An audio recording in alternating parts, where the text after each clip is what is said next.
Shortly, but joining me right now, we have Princeton University professor and MSNBC contributor Eddie Glaude, author of Substack Newsletter to the Contrary, and MSNBC political analyst Charlie Sykes, and here with me in studio, Knight First Amendment Institute at Columbia University, Katie Fallow. So, Katie, welcome, and welcome to you guys too as well, long distance. But you're here in the studio. So, first question to you: is Kimmel's speech protected under the law?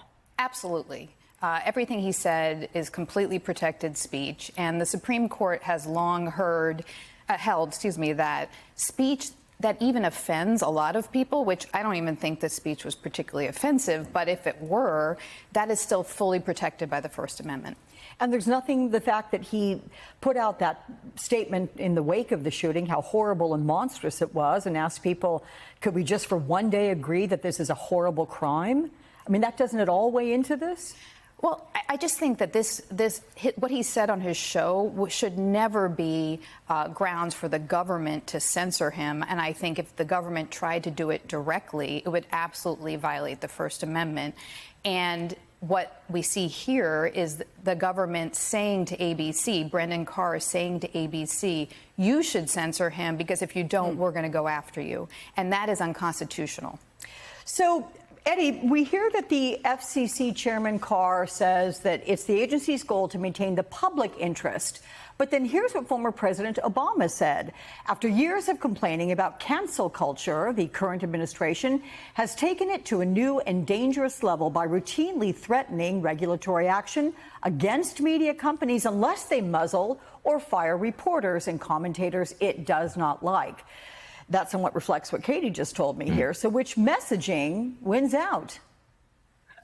Well, Alex, what we see very clearly is that there's only a certain kind of speech that many Republicans believe that's protected, and it's their kind of speech, right? It's the positions that are in alignment with their views. And look, we can all, in so many ways, talk about the horrific nature of the act that led to the death of Charlie Kirk. The assassination undermines everything we think about in terms of democratic deliberation, our society, our values, and the like. But, you know, I must admit, Alex, I find it unsettling that I'm in some ways being coerced into conceding the mainstreaming of Charlie Kirk's view. I not only disagree with what he held, some of the positions he held, I reject them. And so we find ourselves in a moment not where we can have a debate or just, deliberations around those differences and disagreements, and even some hard disagreements in some ways. We find ourselves in a kind of McCarthy-like moment where people are trying to police what can be said, what is seen as legitimate. And that's very dangerous. It doesn't speak well for our democracy. And we have history to kind of give us an example of what it would mean for speech to be chilled in that way. Indeed, McCarthyism was a very dark time for this country. But Charlie, let's provide some context to the business behind this decision. After the FCC chairman's comments, two big owners of ABC affiliates, that's Nexstar and Sinclair, said they were not going to air the show. Nexstar is right now in the middle of a $6 billion deal with Tegna that needs FCC approval. Sinclair, widely regarded as a leaning conservative entity. So what are the ramifications going forward? Well, I think there's two aspects to this. One is the state-sponsored cancel culture that we're seeing from the Trump administration, which actually seems even worse than the McCarthy era. But the second part is the corporate capitulation. Once again, we had a major media corporate entity decide to obey in advance. They did not wait for the FCC hammer to come down. They did it themselves. And I think that it is this self-censorship that is is equally as alarming as the attacks on free speech coming from the FCC, because ABC did not have to take Jimmy Kimmel off the air. They could have issued a statement. They could have defended him. They could have taken a principled stand in favor of free speech at a difficult time in America, or just simply said that if we get to a moment where you cannot laugh or mock the President of the United States, we're in a dangerous place. And by the way, once again, you see that Donald Trump is emboldened and exultant about this firing, and he intends to continue his campaign. It's not just Stephen Colbert. It's not just Jimmy Kimmel. Now they're going after Seth Meyers and Jimmy Fallon. So the target is going to move from one corporate media entity to another. And at some point, somebody's got to draw the line and say, no, listen, this is a free country and we need to defend free speech, especially the free speech of the comedians and the satirists and the people who will actually poke fun at the folks who are in power. Do you suppose that which has happened leading up to this, Charlie, and this event around Jimmy Kimmel, it's making the Trump administration feel like they have the wind at their sails to continue and even push harder down this road? Absolutely, there's no question about it. I mean, every time you have one of these surrenders, there's the belief that somehow this will make them safer, that somehow the MAGA tiger will eat them last. But instead, I think that what they're looking at, they're looking at one another and saying, we got away with that. We got rid of this critic.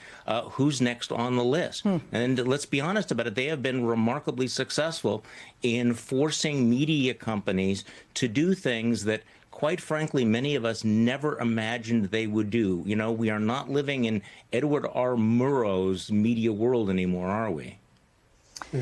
No. So, Eddie, the question to you, Senator Chris Murphy, he did not mince words about just how big of a deal he thinks this is. Take a listen. We are quickly becoming a censorship state. Donald Trump, in the wake of the tragic murder of Charlie Kirk, has decided to exploit that tragedy to try to silence his political opponents. I think Kimmel is just the beginning. I think you're going to see a potential dizzying campaign of political repression against anyone who opposes this president. This is a moment where Republicans here need to decide, are you going to be loyal to a president who's trying to destroy your democracy and free speech, or are you going to stand up for what's right? Everybody's going to have a decision to make very soon. This is a red alert moment for the country. It's super serious. So, Eddie, we are quickly becoming a censorship state. What does that even mean, and what happens if there's no pushback? Well, I think it fundamentally means that, only certain positions will be considered legitimate, that there will be reprisals if people are viewed or seen as somehow oppositional to the president or to MAGA-ism, as it were. There will be a kind of deployment of law enforcement, of the state apparatus to go after, I'm using the language of Stephen Miller here, to go after, quote unquote, organizations that are tagged with far left or radical left, So there's a sense in which there's going to be a hushing of, and that's an easy verb, that's going to be a kind of assault on the opposition. And just from my vantage point, Alex, if I could just say this really quickly, I mean, just 5 years ago, the country was grappling with the murder of George Floyd. And we thought we were going to be engaged in a racial reckoning. And we thought we were, in fact, experiencing it. Look where we are 5 years later. Look where we are. And the question we have to ask ourselves is why? Why are we here? And what does it mean that there is a sense in which Charlie Kirk, even with his tragic assassination, the horrific violence that took his life, but what does it mean that his ideas are being mainstreamed and used to bludgeon the opposition? We have to ask ourselves some honest questions and perhaps, hopefully, offer some honest answers, it seems to me. Well, here are some questions that were asked, Katie, over the years, and they were posed by Brendan Carr, things that he posted on X previously. So I'm going to run through a couple of them. It's all relative to the free speech issue. Should the government censor speech it doesn't like? Of course not. The FCC does not have a roving mandate to police speech in the name of the public interest. Or then here, writing, political satire is one of the oldest and most important forms of free speech. What's happened? What's the difference between then and now? Yeah, well, old Brendan Carr was completely right. The FCC doesn't have the power, and the government doesn't have the power to censor speech just because it doesn't like the viewpoints. And the FCC does not and should not use its authority to regulate in the public interest as a way to squelch criticism of the current president. So I think what changed is that Brendan Carr got in power and Trump is in power, and they are now using every lever of the government to go after speech. I mean, this example is the most recent one, but we have seen the government trying to dictate to universities what they teach, dictate to the members of the press what words they say. For libraries, example, the kinds of books they exactly, have. taking books out of libraries for the military and in other places, and deporting people based on their protected speech, or making a new litmus test about Americanism, about whether anyone can get a visa to come into the country. And taken together, I think we're in a really scary moment for free speech. Charlie, is all of this going to have a chilling effect? And what are the chances it backfires on the FCC? Would that even change anything? Well, first of all, it's already having a chilling effect. This is not theoretical. You can see, whether you're talking about law firms or universities or, people who come on television and talk about these things. You're always looking over your shoulder now. What is what are the possible forms of retaliation? What is the momentum? Will your bosses stand up for you? Will they stand up for principle? So it's already having a chilling effect. It's intended to have a chilling effect, and I whether or not it backfires, it will be interesting to see whether there is pushback against all of this. If the administration overtly uses state power to silence speech, it will be grossly unconstitutional. And despite all of my disappointments with the court, I do think that ultimately the courts will remind the government that we do have a First Amendment.